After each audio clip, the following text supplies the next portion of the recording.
আসসালামু আলাইকুম। নিয়মিত বাংলা সংবাদ আপনাদের স্বাগতম। শুরুতেই থাকছে শিরোনাম, এরপর বিস্তারিত। জিএম কাদের ও তার স্ত্রীর দেশ থেকে নিষেধাজ্ঞা। এদিকে 21শে আগস্ট গ্রেনেড হামলা, তারেক বাবরসহ সব আসামি খালাস। আর থাকছে সাইদির বিরুদ্ধে সাক্ষী দেয়া 3 জনের অভিযোগ, অস্ত্র ঠেকিয়ে মিথ্যা সাক্ষ্য দিতে বাধ্য করে ওরা। এবং সবশেষ জানিয়ে দেবো কক্সবাজারের পিটার হাঁস আবারও কৌতূহল। এতক্ষণ শুনছেন সংবাদ শিরোনাম, এবার জানুন পুরো বিস্তারিত। জাতীয় পার্টির চেয়ারম্যান জিএম কাদের এবং তার স্ত্রী শরীফা কাদের দেশ থেকে নিষেধাজ্ঞা দিয়েছে আদালত।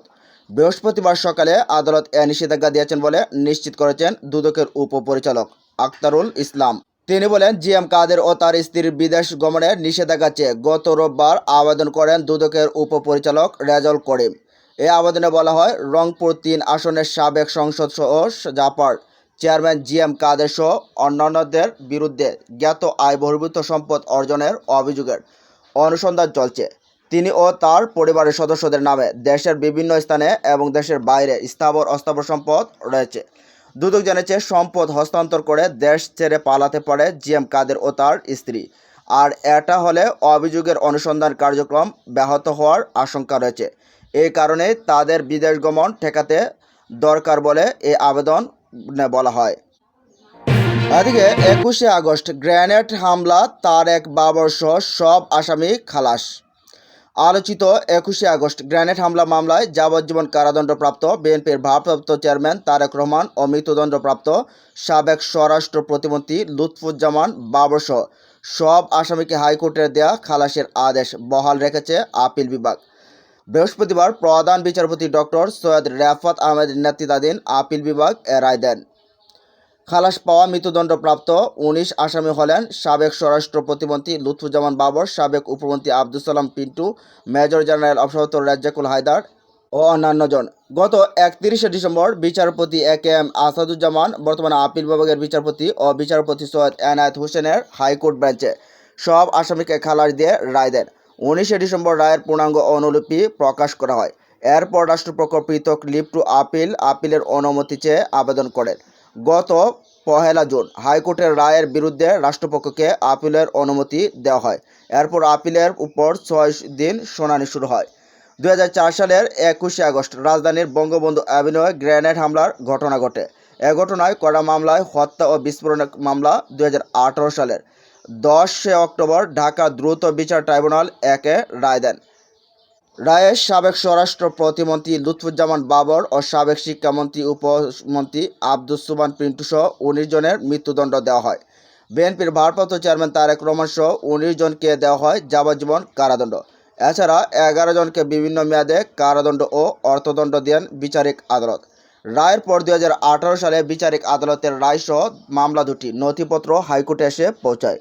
এটি সংশ্লিষ্ট শাখায় ডেথ রেফারেন্স মামলা হিসেবে নথিভুক্ত হয়।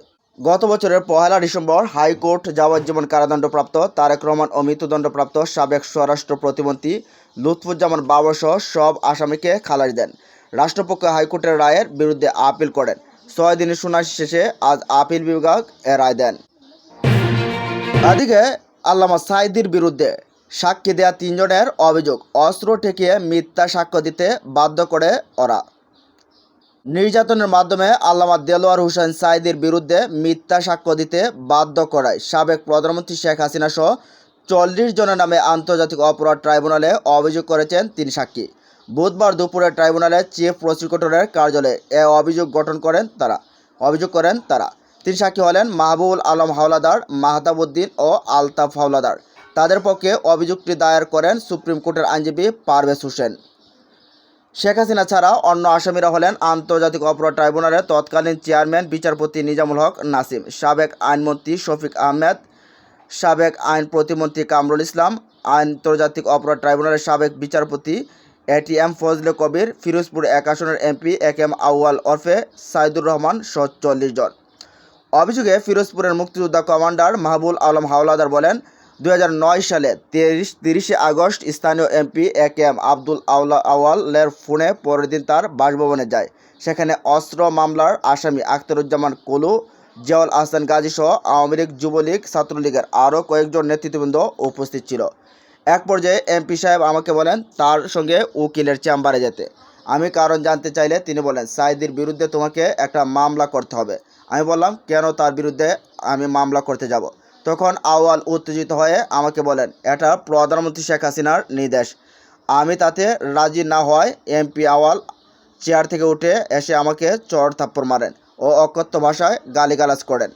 আমি চিৎকার করলে রুমের বাইরে থাকা আসামি তানভীর মুজিব, অভি, হাসান, আম্মান, লিটন সহ বাকি আসামিরা রুমের ভেতরে দল বেঁধে ঢুকে পড়েন। তারা আমাকে লোহার রড দিয়ে পিটিয়ে চরম শারীরিক নির্যাতন করেন ও বলেন, তোকে মামলা করতে হবে, না হলে মেরে ফেলবো। তিনি বলেন, এক পর্যায়ে আমি অজ্ঞান হয়ে পড়লে এমপি তার গাড়িতে করে আমাকে ফিরোজপুর জেলা ও দায়রা জজ আদালতে তৎকালীন পিপি অ্যাডভোকেট আলাউদ্দিনের চেম্বারে নিয়ে যায়।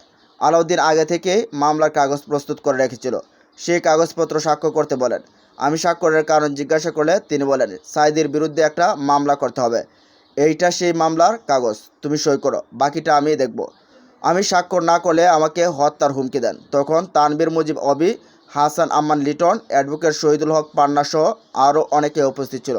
আমি মিথ্যা মামলায় স্বাক্ষর করব না শুনেই আসামি খায়রুল ইসলাম মিটু ও অনিরুজ্জামান অনিকের নেতৃত্বে অন্যরা আমার উপর ঝাঁপিয়ে পড়ে হাতের কাছে যা যা পায় পেয়েছে তা দিয়ে আমাকে মারতে থাকে।